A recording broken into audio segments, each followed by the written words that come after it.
Maatiin Leelaa Naasir imimmaan waggaa 11 uummanni Itoophiyaa biyya keessa fi biyya alaa waan nu haqaniif gammachuu guddaatu nutti dhaga'ame jechuun ibsanii jiru. Ministeerri dhimma alaa Itoophiyaa adeemsa seeraa intala isaanii gara biyyaatti deebisuuf barbaachisu hunda xumuranii gara biyyaatti akka deebisuuf gaafatanii jiru.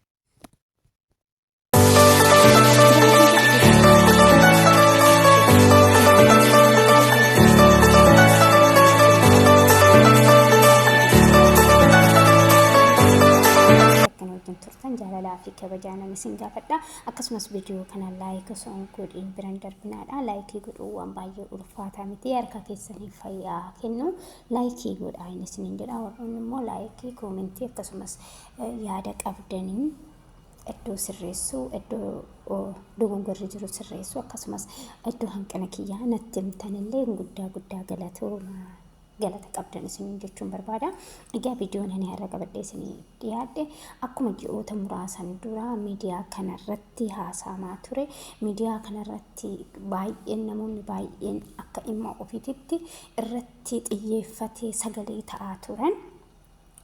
Obboleettii keenya biyya Suudi Arabiyaa keessatti lammii Itoophiyaa kan taate sababa daa'imti tokko harka isheetitti miidhamuudhaan hidhaan waggaa 11 erga xumurtee murtiin du'aa kan itti murteeffame warri mucaan du'ee qarshii riyaala Suudii biliyoona 2 olitti lubbuu ishee kan jijjiiran yoo ta'u, lammiin Itoophiyaa hundumtuu xiqqaadha guddaadha osoo hin jedhin amantaadhaan osoo waliin qoodin hundi isaanii bira dhaabbatanii mucayyoo kanaa fi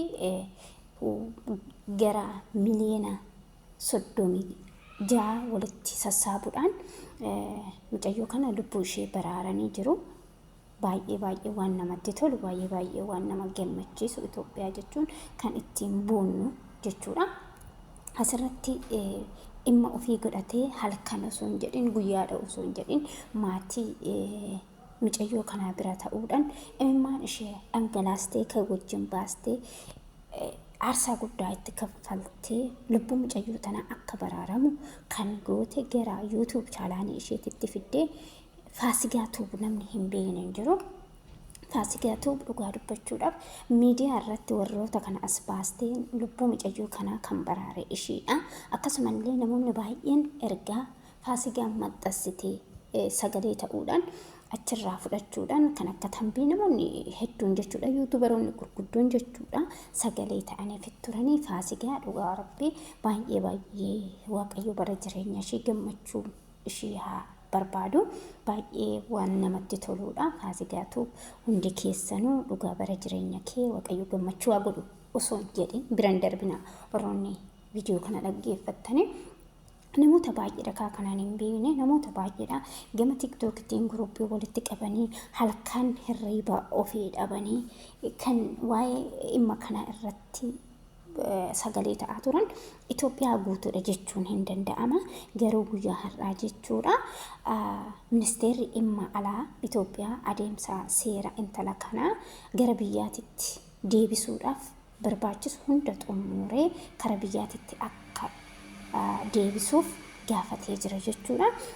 Hundi keessanuu baga gammaddanii gammachuun maatii kanaa gammachuu Itoophiyaa hundaati waan ta'eef hundumti keessanuu warroonni mucayyoo kanaaf gaddaa turtan, warroonni mucayyoo kana maatii isii ilaaltanii bu'aa turtan, warroonni isheedhaaf sagalee ta'aa turtan, warroonni piroofaayilii keessan qayyartanii isheedhaaf sagalee ta'aa turtan, dhugaa hundi keessanuu guddaa galatoomaa galata qabdanii warri xiqqaadha guddaadha osoo hin jedhin mucayyoo tana lubbuun ishee akka baraaramtu gootanii waan qabdanii ishee cinaa dhaabbattan yaadan kadhannaadhaan qarshiidhaan wanda keessanuu waaqayyo bara jireenya keessan isinii haa eebbisu. Warroonni qarshiidhaan gargaartan bakka isin mucayyoo kana gargaartan waaqayyo dachaadhaan dabalee isinii haa deebisu. Dhugaa baay'ee waan nama gammachiisu, baay'ee waan namatti toludha. Gammachuun kun gammachuu fiixan bahee gammachuun kun mucayyoo kana gara Itoophiyaatti deebite haadha fi abbaa ishee har'aa maatii Itoophiyaa hundi akkatti bu'an kun guyyaa isheen gara Itoophiyaatti deebite gammachuu kana lammaffaati jechuudha. Egaa baay'ee nama gammachiisa. Hundumti keessanuu bakka gammaddan isiniin jedha. Anillee baay'ee tokkoon gammadee jira. Akka lammii Itoophiyaa tokkootitti dhugaa lubbuu namaa haala kanaan baraaruu jechuun baay'ee gammachiisu. Dhugaa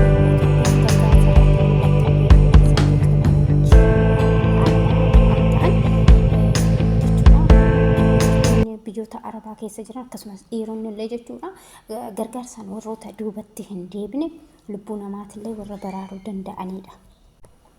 Hundumti keessan galatoomadha, galata guddaa qabdanii dhugaa baay'ee namatti tola. Gargaarsi keessan namoota rakkoon jiru biratti akka namatti itti fufuun isiniin jedha. Dhugaa baay'ee namatti tola. Obboleettii teenya immoo Waaqayyo gooftaan ishee qarqaaree kara biyyaatitti akka ishee deebisu abdii qabna. Kana boodatti kadhannaadhaan hundi keessanuu amantaa qabdanii musliimaa, kiristaana, kaatolikiidha osoo hin jedhin kadhannaadhaan cinaa dhaabbadhaadha. Amma kan isii barbaachisu kadhannaa qofa. Hundi keessanuu amantaa qabdanii mucayyoo kana kadhannaa gochuu fi hin dagatinaadha. Waaqayyo gooftaan nagaadhaan immoo kara maatii ishee waggaa 11 kan Waaqayyo guyyaa qaba. Guyyaa qaba. Waaqayyo federaachuu